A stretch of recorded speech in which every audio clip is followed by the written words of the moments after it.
بسم الله الرحمن الرحیم۔ السلام علیکم۔ تمام دوستوں سے گزارش ہے کہ میرے چینل کو لائک اور سبسکرائب کریں۔ قسط نمبر 16 حق و باطل کی جنگ، خاروق کی آمد۔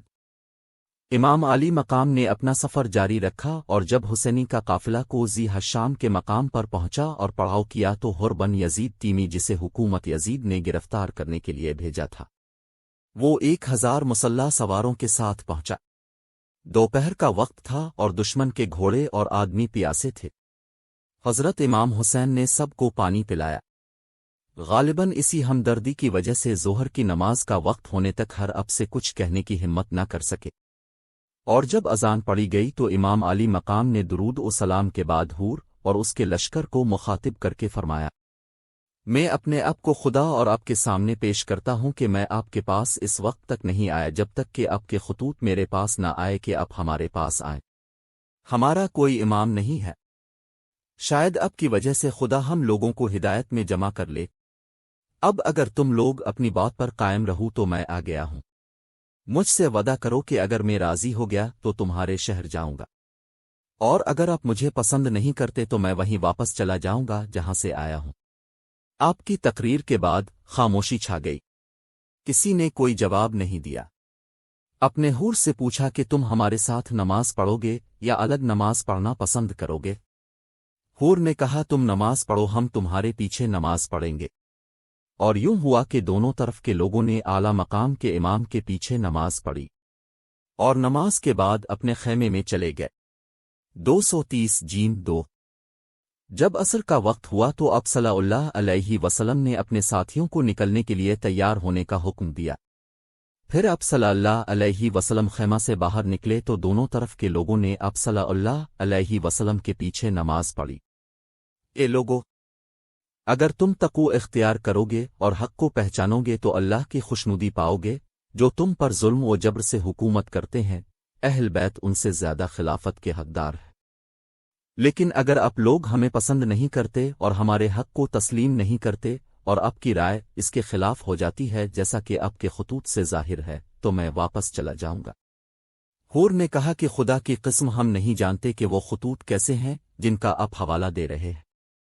اس پر اپنے خطوط کا تھیلا منگوایا اور سب کے سامنے الٹا کر دیا۔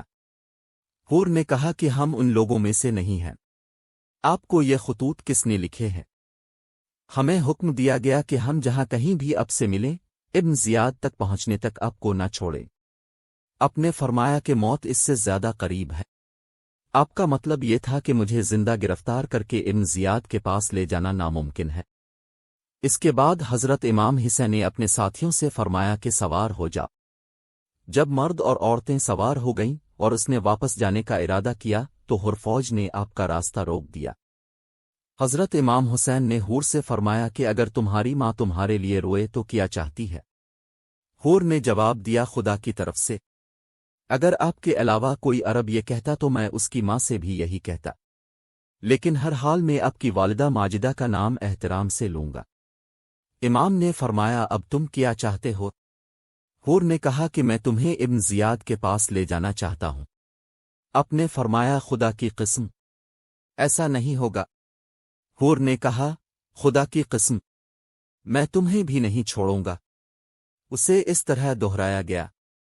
آخر حور نے کہا کہ مجھے تم سے جنگ کرنے کا حکم نہیں دیا گیا تھا، مجھے صرف یہ حکم ہے کہ میں تمہارے ساتھ رہوں یہاں تک کہ آپ کوفہ پہنچ جائیں، اور اگر تم کوفہ جانے سے انکار کرتے ہو جب تک کہ مجھے ابن زیاد کی رائے معلوم نہ ہو جائے، تم ایسا راستہ اختیار کرو جو نہ کوفہ جائے اور نہ مدینہ۔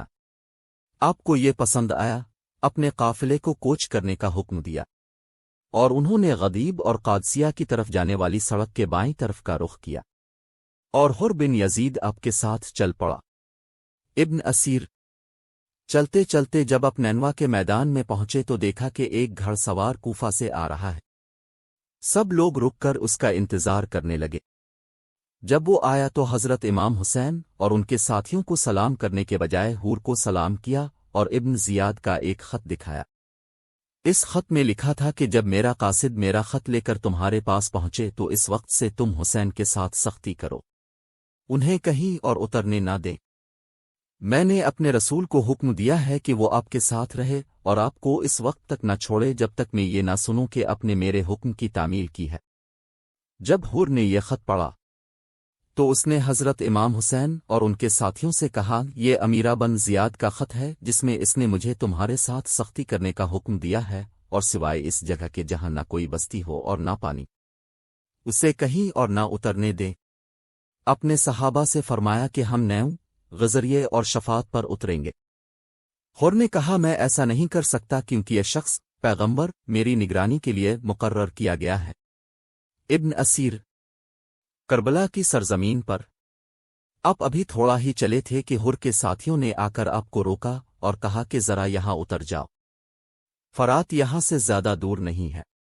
آپ نے پوچھا، اس جگہ کا نام کیا ہے؟ لوگوں نے کہا کہ اس کا نام کربلا ہے۔ یہ کلمہ سنتے ہی وہ اپنے گھوڑے سے اترے اور کہا، کربلا کا مقام کون سا ہے؟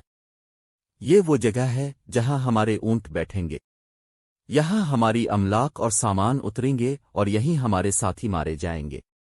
2 محرم 61 ہجری بروز جمعرات کو امام علی مقام نے اپنے اہل و عیال اور ساتھیوں کے ساتھ یہاں پڑاؤ ڈالا۔ کربلا پہنچتے ہی حضرت صلی اللہ علیہ وسلم کی طرف سے حضرت امام حسین کو دی گئی بشارت ان کی آنکھوں کے سامنے آ گئی۔ میں اپنے بڑے بھائی حضرت حسن رضی اللہ عنہ کے ساتھ رسول اللہ صلی اللہ علیہ وسلم کے سامنے کھیل رہا تھا کہ جبرائیل علیہ السلام نازل ہوئے اور کہا کہ محمد صلی اللہ علیہ وسلم کی امت کا ایک گروہ حسین رضی اللہ عنہ کو قتل کرے گا، آپ کے بعد رسول اللہ صلی اللہ علیہ وسلم کا بیٹا دے گا، اور رسول اللہ کو حضرت امام حسین کی شہادت کی تھوڑی سی مٹی دی گئی۔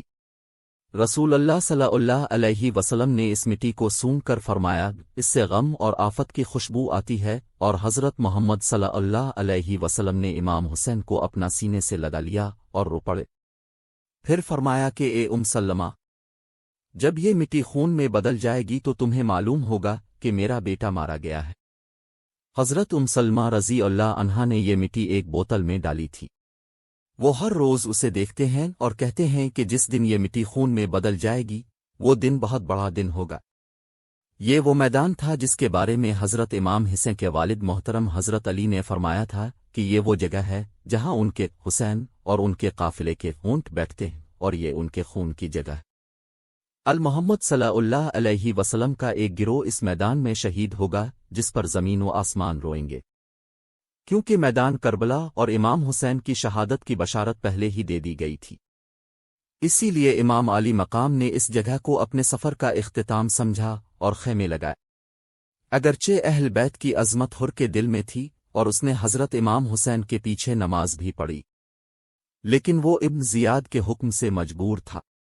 وہ ابن زیاد کے ظالمانہ مزاج سے واقف تھا، اور وہ جانتا تھا کہ اس نے حضرت امام حسین اور ان کے ساتھیوں کے ساتھ نرمی کا مظاہرہ کیا، ابن زیاد کے حکم کی نافرمانی کی کوشش کی۔ فوج کے سامنے چھپے نہیں رہیں گے۔